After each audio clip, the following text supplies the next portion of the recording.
Welcome back to the Successful Diligence podcast. I am so grateful that you are back here for another episode, and you will be glad you're back here for this episode because it is going to be a good one full of value. I have a special guest here with me today, and his name is Shawn Adams, and he is originally from Chicago, Illinois, currently residing in the San Francisco Bay Area. Very different cultures there in the United States. And he is an executive communications coach, international public speaker, business consultant, strategy and operations expert, author, owner of ToGetSeen.com digital marketing, and co-founder of Heroic Voice Academy. And his ability to make the complex easy to understand makes him a very high demand speaker, trainer, coach, and facilitator. And I can personally vouch that he is an excellent teacher. So welcome to the show, Shawn. I'm so glad to have you. Thank you. I'm super thrilled to be here. I'm excited to be able to share with your community. I am too, because you have so much to offer. I'm so excited. But for my listeners who are not familiar with you, why don't you just give us a little bit about who you are and how you came to do the work that you do? Sure. So I've got multiple decades of experience in the teaching realm. I have over a decade of experience in higher education, both on the administration and faculty side. I also have been in the personal development speaker trainer world for another decade. So I've been training folks in rooms between 5 and 5,000. And some of those times I've been training very complicated things, and I've had to find a way to make it very easy to understand so that people then can do what they need to do. And one of my beliefs is that training shouldn't just be training that you take home and think about, but training should be something that you can apply and make real immediately. And so that's always been my focus, is to have people walking away from whatever training we do, be it heroicvoice.com or anything else, to make sure they actually have something applicable that they walk away with instead of just intellectual information. And I love that because, oftentimes when you have something practical to implement, you're going to remember it because you're doing it. And you've been obviously in this since you were like 5, because you don't look like you had decades and decades of experience with this. So, kudos to you for the oil of Olay going on. I appreciate that. I will take the compliment. That's one of the things I've always learned. Always accept the compliment. So very kind of you to notice is how I would reply. Love that. Love that. So in the realm of communication, just basically, what is communication and how do we know if we're communicating effectively? So communication to me is anytime you're interacting with another human being, period. That's a time that communication is occurring. And it doesn't even have to be in person, one-to-one. Over a Zoom, you have to be able to communicate effectively. If you are somebody who does online trainings, you still have to be able to effectively communicate through the camera so the person watching later is able to take stuff away. So communication is anytime you're interacting with another human being. How do you know communication is happening? Here at Heroic Voice, we teach a very simple concept, which is the connection triangle. Most folks out in the communication world focus in on helping people get really good at their presentation, which is a word that I don't love, because to me, a presentation is a one direction conversation. It's the person who's presenting talking at other people. That to me is not communication. That is talking at someone, and that doesn't achieve much. True communication happens when you're able to connect to your message. That's the presentation part. But you also have to be able to connect to your audience, and you have to make sure your audience actually connects to the message. A lot of times people will build rapport with the audience and have a really good message, but forget that the audience actually has to understand this stuff. So the other piece of that is too often people focus just on the intellectual side of connection. So they make sure you understand, but they miss the fact that people really learn when they are emotionally invested in whatever it is they're interacting with. So you have to connect with folks both intellectually and emotionally, both hearts and minds. Otherwise, true connection doesn't really happen. That makes a lot of sense because, when you started, I was like, yeah, that's a monologue when you're talking at someone and it's more interactive. And you're right, when it's experiential, that's when you really sort of take away from a conversation and interaction, whatever it is. Do you incorporate nonverbal communication or do you focus more on the verbal spoken communication? No, nonverbal is essential, absolutely essential. One of the other things that we teach is that there are 4 types of personalities that are going to be in your audience. And this is just the reality of people. And people are going to fall under one of 4. They're either going to be a blueprint, an action, a nurture, or a knowledge. And there's details about learning all of that, and we don't need to go deep into that. Maybe I can actually bring you to an expert on that could be on a future podcast for you. But the idea is when you know those 4 people in the room and you're able to communicate to those 4 people based on the words that you're choosing, words you choose not to use so you don't offend certain groups, you're able to actually see people are following along. Like right now, as I'm talking about this, and I mentioned 4 personality types and making sure you're connecting with each, you're nodding. That's telling me that you're following along, you're understanding, you're comprehending what I'm saying. You may not necessarily understand it to the level I do, because this is the first time you've heard about some of it, but it's resonating with you. And that's where nonverbals are extremely important, because if you can read the room, you can adjust how you're going to be able to make sure you're making a deeper connection. Yeah, and even if you're not in a room, if you're just talking one-on-one like we are, or to a person or a family member or what have you, I mean, it's the same concept. It's not just if you're a big presenter or something like that.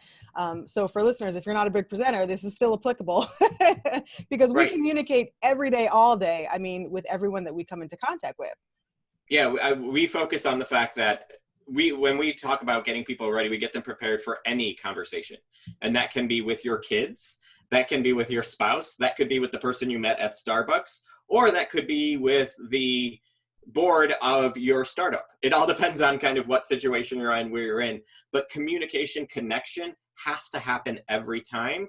Otherwise, you're not going to be able to get the outcome, the ROI that you want from whatever conversation you're finding in. And then even with the kids, if you want them to clean your room, you've got to be able to connect with them, why it's a good idea and how it's going to make maybe you feel if they do that, and how they might feel walking into a clean room next time. So it's getting them connected to intellectually and emotionally to why they should be doing something, and having them be invested with you on achieving the outcome that you want, not just telling them that this is what you have to do. Yeah, and so you're always communicating a message, even if it's a simple one like getting the kids to clean the room. So I love that. So how would a person who's not sort of conscious or familiar with how communication works, and how would we effectively get a message across to someone?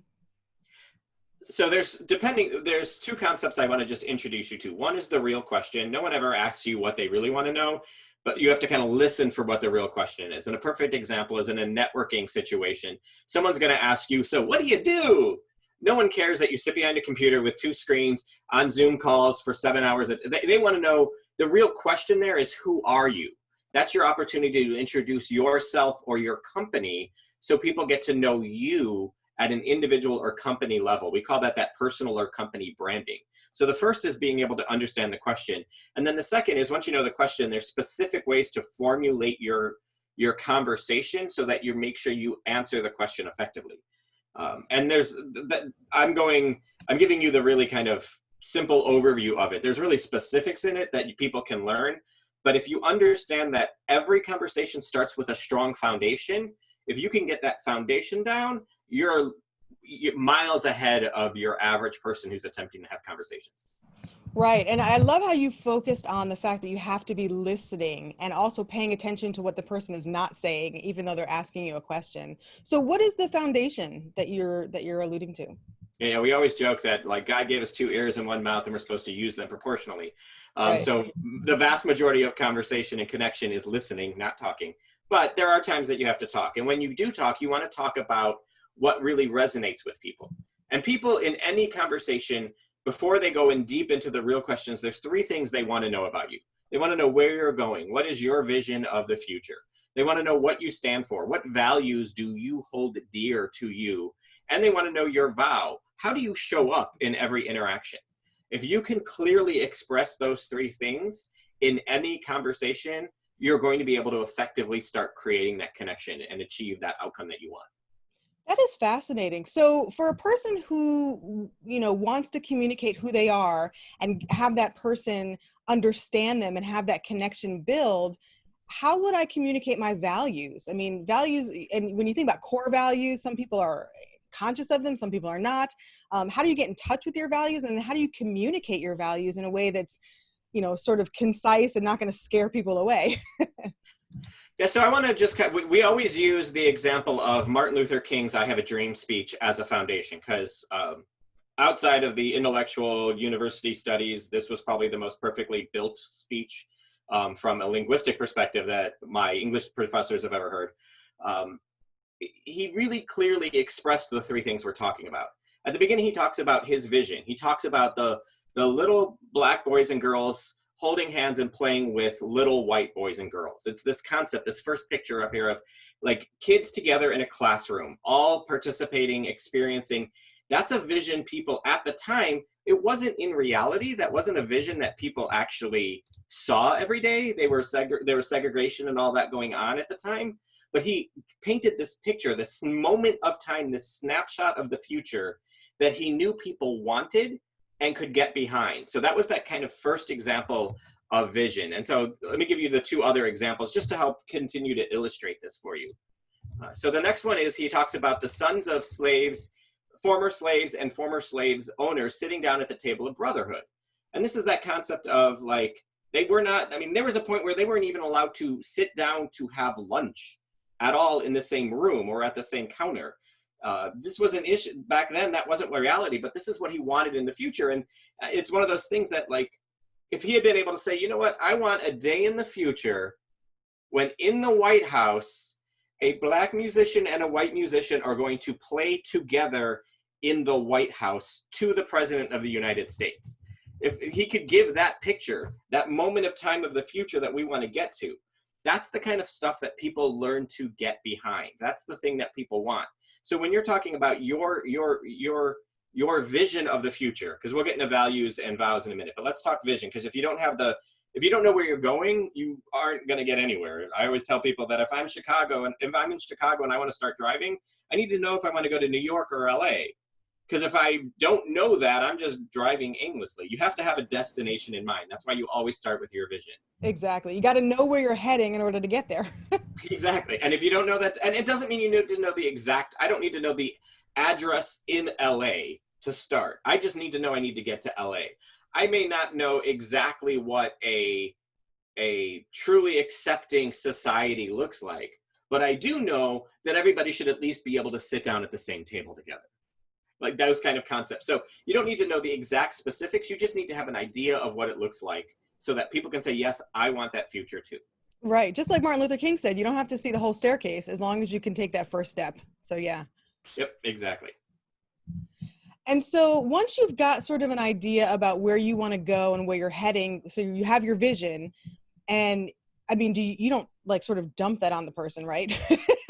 You can. You absolutely can. Like my vision is I create communication superheroes who achieve the global impact that they want using their heroic voice. If somebody comes up to me and says, what do you do? That's the first sentence I give them. I will always say that as my first sentence, because if I tell somebody I create superheroes, they're automatically bought in. And who doesn't want to be a superhero? I mean, that's the reality of the world. Everyone wants to have superpowers. I'm going to help you be a communication superhero. Yeah. And I believe we all are superheroes. Yeah. And so exactly, everybody has their own superpower. Let's find out what it is, tap into it, and let you bring that out to the world, because that vision of what that superpower can achieve is your vision. So I guess the key is really learning how to say it in a couple sentences rather than having to go into like a 20-minute story about it. So I guess knowing it for yourself really well helps you to put it in a shorter context for people when you're meeting someone for the first time. Right. And I want to make sure that people understand we're not talking an elevator speech here. That scripted 2 lines that you give whenever somebody asks you what you do. That's not the concept. The idea that I want people to take away from this is it's a picture of the future. It's not a written sentence of the future. You need to be able to paint that picture and get people in it. So it's dependent on who you're talking to on how you paint that picture.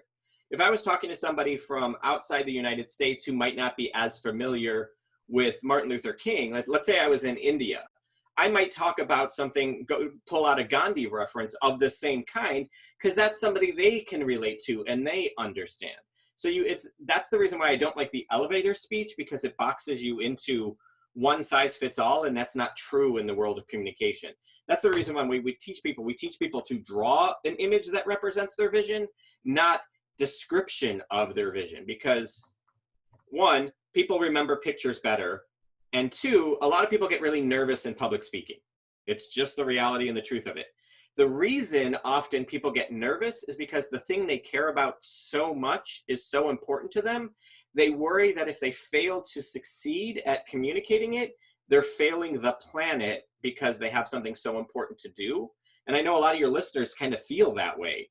You've got to find that thing and not get caught up on the words you're going to use, because it's going to change with each person. Just know this is the future I'm so passionate about.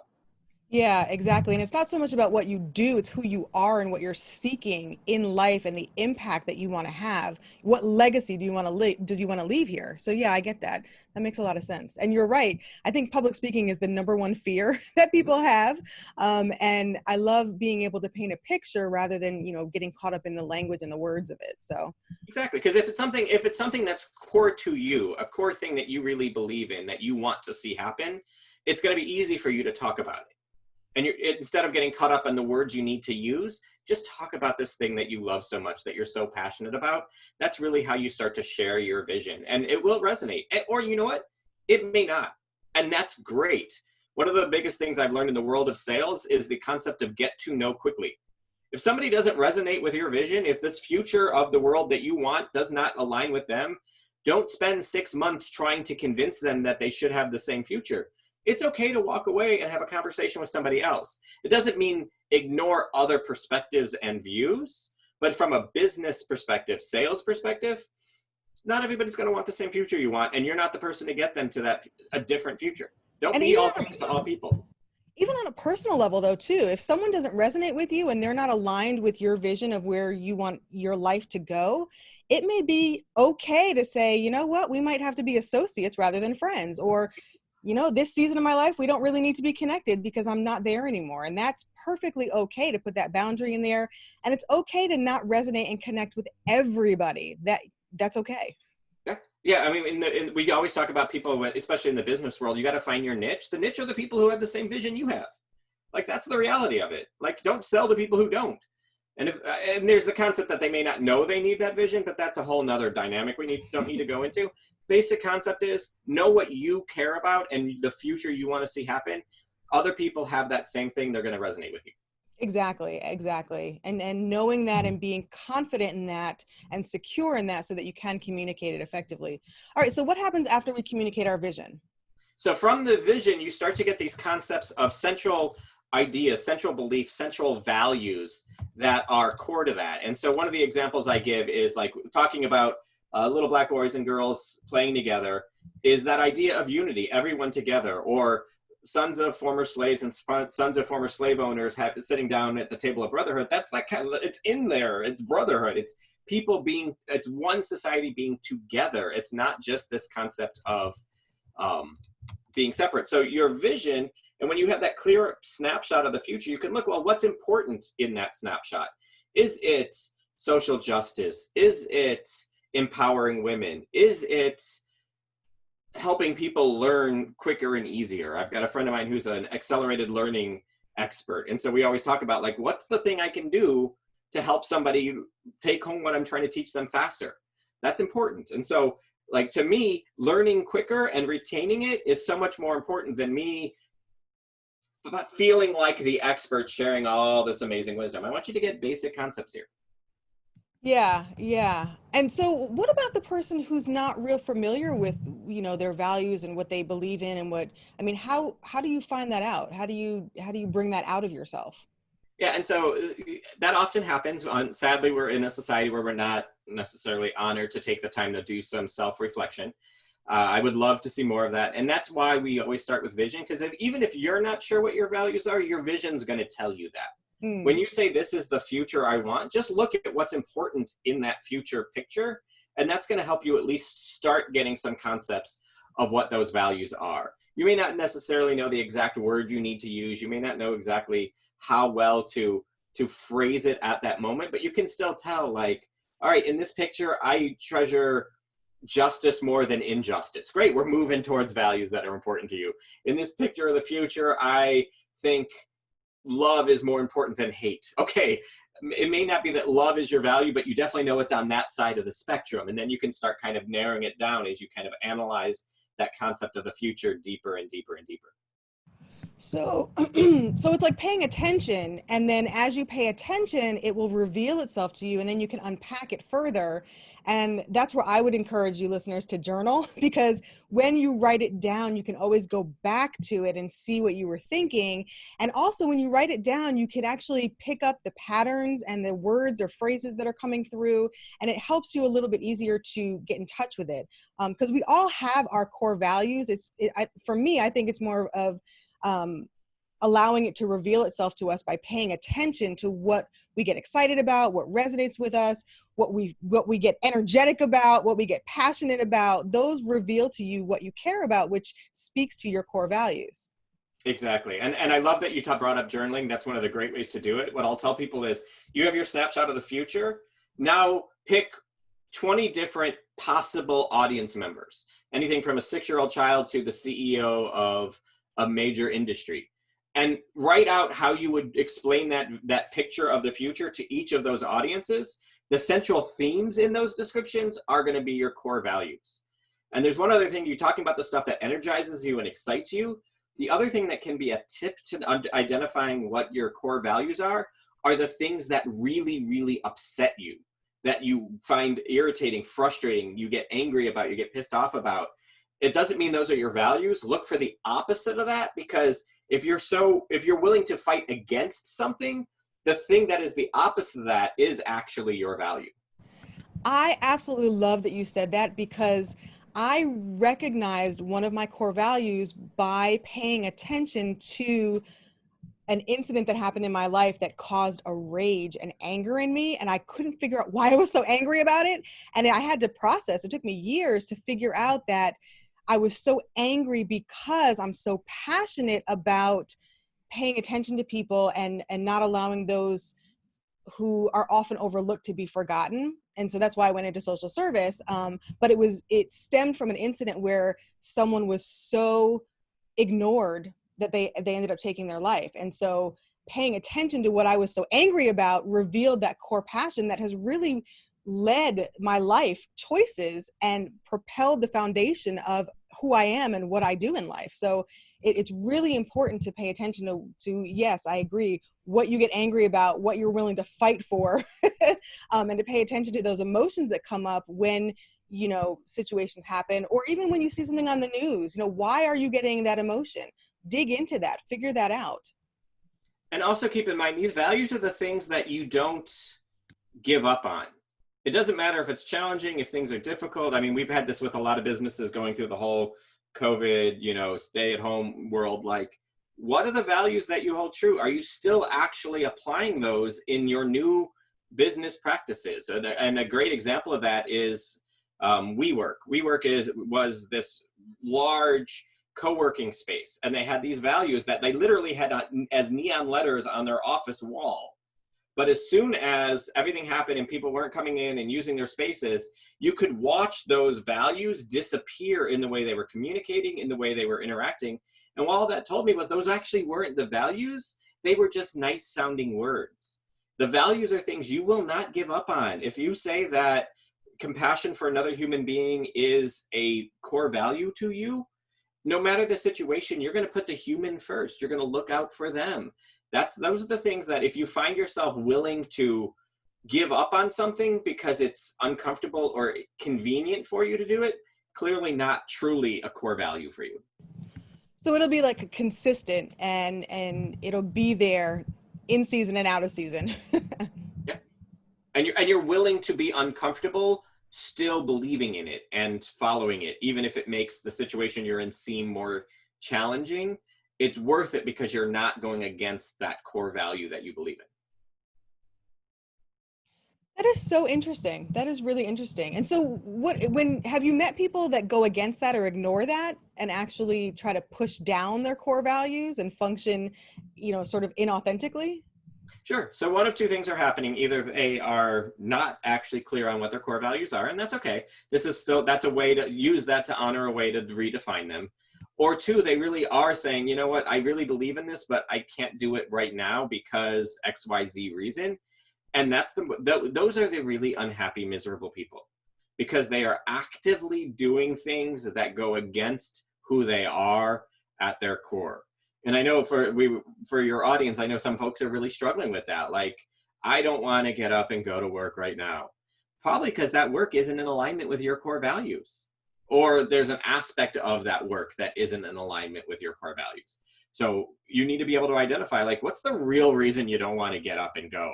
Is it just because you're tired? Is it because you're worried that your boss is going to be mean? And when that realize, like, well, you know what? I actually think everyone should be treated nicely, even if you disagree with them. That's a core value, is just treating others nicely as human beings. And maybe your boss doesn't do that. That's a violation of your core value, and that's why you don't want to get up and go. But you need to be able to identify that reason, that core value that's being violated, that is causing you to not want to go and do something. Yeah, and once you're aware of it, to honor it, tell the truth, honor it, and then commit to it, and then begin to build your life around your core values so that you can be satisfied and fulfilled and reach the true destination that you want to get to in your life. Because life is so short. Why waste the time, Yeah.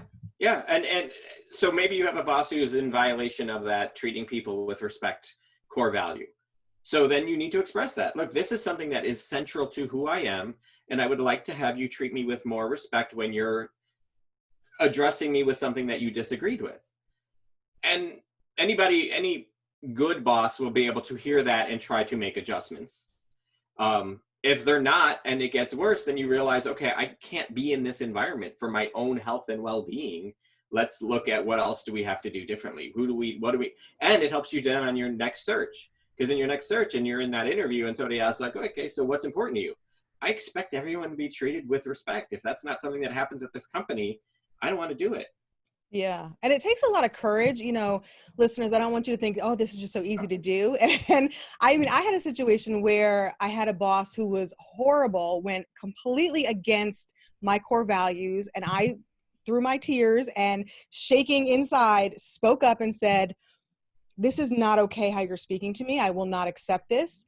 And they didn't respond very well. And so what I had to do was make a choice and change the team that I was on. So I no longer reported to that person. So I didn't even have to leave the job, but I did have to change the environment that I was going to every day because he was violating my core values. So it's important that you don't always have to quit and do a whole new job search, but you do have to be committed to yourself and invest that courage to yourself, because you are with you for the rest of your life.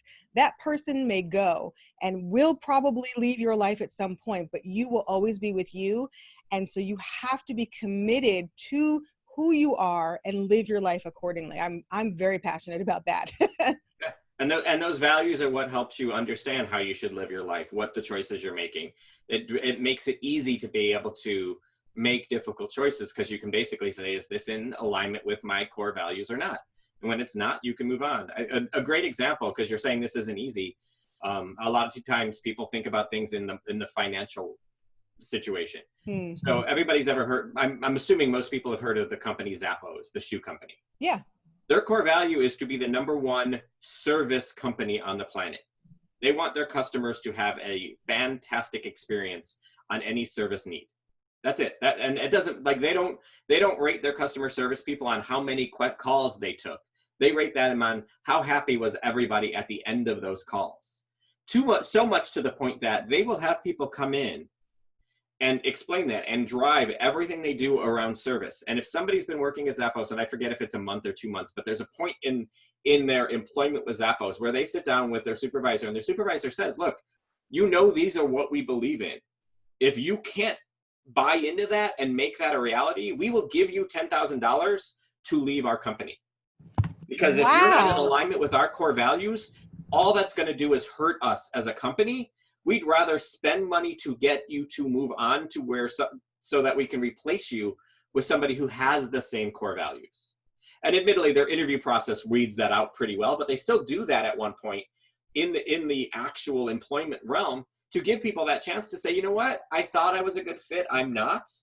Thank you for the option to back out gracefully, because they know if they keep that person in, they're just going to be a cancer to the organization. So that willingness to actually put money behind defending their core values as a company says a lot about that company. Absolutely. And that is so powerful. I don't think I knew that about Zappos. That's really powerful. And talk about a commitment to your core values. That right there speaks volumes. Wow. Wow. So, what else should the listeners know about communication and staying true to yourself and communicating who you are and showing up in the world as your true self? So you paint that vision, you give them that picture of the future, you help them understand, you share with that. So that's where you're going. You're sharing where you're going. Then you share what you stand for, your values. This is the stuff I personally believe in. And then you have to, especially in the world of business communication, you have to explain to them, this is how I'm going to show up for you. Like Zappos, we're going to give you amazing customer service. That's their vow. We're going to show up and be there and give you the best customer service we can. That's who they are. That's the how they show up as a company. For me, my vow with most of the people I work with is I'm going to make the complex and make it easy to understand. Communications is a complex concept. But if you understand that, if you can share where you're going, what you stand for, and how you're going to show up, you've achieved communication with the person. So that's the reason that I take the complicated and make it easy to understand. That's how I show up. And when you can really identify that. So think about that moment where you were really put in a stressful situation and you had to make a choice. How did you show up? We call it your all-in moment. At that time when you had to be you at 100%, what does that look like? For some folks, it's putting family first. For some folks, it's remaining calm in the instance of chaos. For me, it's being able to take the complex and making it easy to understand. It may be helping people being able to ask the right questions. That's how you show up, is I'm going to ask the right questions for you. Whatever it might be, but you really need to understand how you're going to show up with everybody, because they really want to know that. That's how this aligns with that concept of know, like, and trust. When they understand where you're going, they know where you're going. They like your values and they trust how you're going to show up. Now you've built that know, like, trust factor, which is what everybody says is kind of the core. People buy from people they know, like, trust. People do anything with people that they know, like, trust. So this helps you establish that know, like, trust factor, which is so central. Yeah, and that's key to relationships. I mean, in order to be in alignment in relationships, you have to have that know, like, and trust factor as well, not just business, but also personally, to be in a healthy, effective relationship. And you mentioned the word vow, which I think is very interesting because when I think of vow, I think of marriage. Of course, I think that's the first thing we go to. So and it's a very strong word. So I wonder what makes you pick vow as the word as opposed to like commitment or boundary or something like that. Because it's that thing that you are 100% committed to. It's your absolute all in. We always use that idea of a wedding, or when people hold their first child. Like when your first child is born and you're holding your child, you are I'm going to be here. I'm going to protect you. I'm going to take care of you. Those are vows. People want to know that you're going to do something, not take care of them like a baby, but they want to know how you're going to show up to them every time. So that's why we choose vow, because it is that serious. It is that level of commitment to them. Because if, let's say you are a coach and you're coaching somebody, if your vow is that I'm accessible, then you have to be accessible. If you say, you know what, you can always reach me, and then I call you 3 times in the day and I don't hear back for you for 4 days, you just broken that trust factor with me.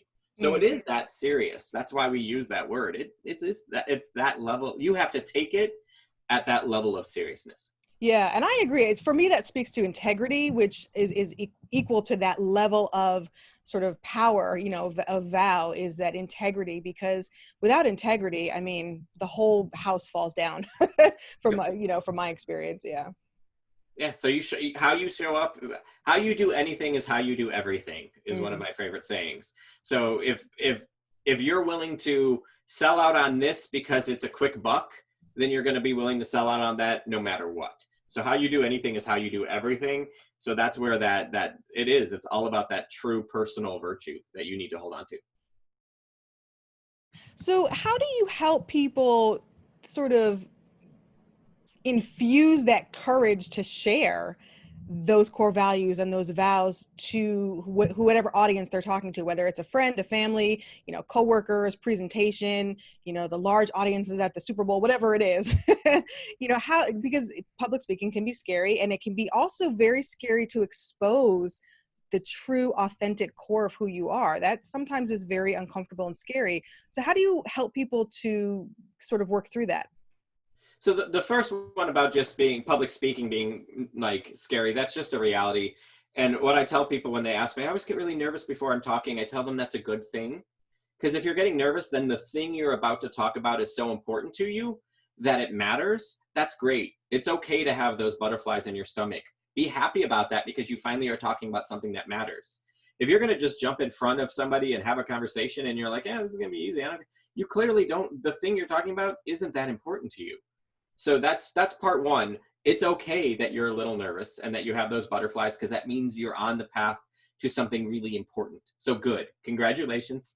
Stick with that. That's a good thing because you understand that you're going to make a difference if you have the courage to share. So that's the first piece that I always want to make sure people understand. It's okay to be a little nervous. Now, how do you develop that courage? How are you willing to share vulnerabilities? This may be a little grim, but I think it works. I always, when somebody goes up and they were super nervous and they went up and they did their thing and I'm like, they'll come back and I'm like, oh yeah, I'm like, are you alive? They're like, yes. I'm like, oh, you didn't die? Great. How do you feel now? And they're like, because when you name the fear, because really that's public speaking is the second biggest fear behind fear of dying. So if I can be basically like, you didn't die during your presentation, great. What went well? And that's the thing that we do when we teach people to look at any conversation, because we're humans and we always default to making that list of all the things that didn't go well. I didn't use that word. I used a weird hand gesture. That person in row 3 looked like they were falling. Like, I tell people the best way to get over this is whenever you're done in any conversation, make a list of at least 10 things that went really well. Before you do anything else, make that list of 10 things. It's the concept of gratitude journals. I don't know if you've ever had people talk about the power of gratitude, but when you focus on the things that are going well, you get more things that are going well. Exactly. I talk about that all the time. Yeah. So you get that concept. Yeah. This is that same concept from a fear of communicating with people. When you focus on how good you did in communication, you get more confidence in being able to do it again. Instead of going down that rabbit hole of I didn't do this right, I didn't do this right, I didn't do this right. Now, the next time, all you're going to do is dwell on those things you identified that didn't go well. I don't care about those as much. You can identify them later and remove them as inefficiencies. This joke didn't land. Great, move the joke out of the way. Who cares? That's not important. Look and start listing all of the things that went really well. Well, I didn't throw up on the person. Okay. I made good eye contact. And you can even throw in the funny ones at first, but that's why I say at least 10, because eventually you're going to get to the ones where like, well, I did make good eye contact. And my response to that question was actually really good. I need to write that down. And it starts to trigger like, actually, I'm not that bad at this. Yes, I broke out in a cold sweat. Yes, I need a new shirt after this. Whatever it might be, that's okay. You still were able to achieve some really good things. Focus on the things that went well. That's going to make it easier to have courage each time you have to do this. Right. So you didn't die. That's always a good one to start with. And also what you're doing is you're training your brain to look for the positive, to reinforce, and that promotes confidence. And then eventually it becomes a habit. So it almost happens unconsciously once you do it more and more and more. So I love that. And I'm always talking about gratitude, and you're just reinforcing and validating the concepts that I talk about as well. So I love that too. Yeah, it's not just in general gratitude. It's gratitude for each thing that you did well each time you. So like maybe you have folks that don't feel like they're very good cooks. Did you send anyone to the hospital? Okay, no, good. And if you did they survive? Okay, good. Did you burn the house down? No. Okay, see, that's a good thing. Good job. So these are two. All right. Did it have the right ingredients in it? Awesome, you followed the recipe. That's a good thing. Like, and you slowly build up that confidence and you slowly get there. So I just like to use that one as an example because that's another one that people always say, I'm not a very good cook. Well, yeah. And starting small is not bad. You know, I did make my husband go to the bathroom after a hot dog incident that I will never live down. It's been 10 years later now, but guess what? I never did it again. He now enjoys my cooking. And so, you know, he didn't die. He didn't even have to call the doctor. You do not have to be like making like remoulade sauce in your house. Like It's okay to just use canned tomato sauce over pasta that you boiled in water. Like, it's Right. still food. You're doing okay. And then you can learn, like, oh, maybe, you know what? Maybe if I throw in some fresh herbs, it's going to taste better. And you start to add skills. And this is true in communication. First, acknowledge that you're okay at it. Mm. For wherever you're starting from, you're okay. And then you add more skills to get you farther and farther. We always talk about the 10-year overnight success. A lot of folks are successful and you're like, oh my God, they're amazing. How did they get there? Tony Robbins is the one, like, I want to speak like Tony Robbins. Do you have any idea how many years he spent doing talks in front of 5 people, 10 people, honing his skills, acknowledging what he was, like enhancing the things he was really good at until those became normal to him, and then he could bring in new skill. That's how he got there. It was years of, I'm not great, I'm a little better, I'm still getting better now, I'm even better now. And remember that the other reason why people are afraid to share this is because they're afraid people are going to judge them. Hate to break this to you folks. There's one person you are in competition with in life. One. It's your former self. That's it. So if today you were a little better than you were yesterday, if today's conversation went a little better, you didn't break out in tears, and last time you did, now you are beating your former self. Congratulations. You just won. That's all I want people to understand. Don't Yeah. worry about what other people think. You're in competition with your former self only. I love that concept. I love that. Like, I almost want you to say it again because that's so powerful, really, in giving yourself the compassion that you would give to someone else. Because, you know, sometimes when you see a bad speaker or someone who's not well skilled at it, and you're like, oh, this is so awkward, I feel so bad for them. You can feel that for yourself too, and give grace and compassion that, okay, well, that was the starting point, which means that I can, you know, anything I do next is going to be better than that. Yeah.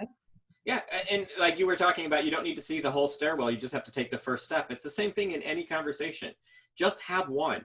And if Yeah. it has to start with I was going to say your teddy bears. I don't know how many of people that listen to this podcast actually have their own teddy bears, but start with your dog. My dogs think I'm nuts. When I have major presentation to do, I practice in front of them for hours a day, and they're my audience.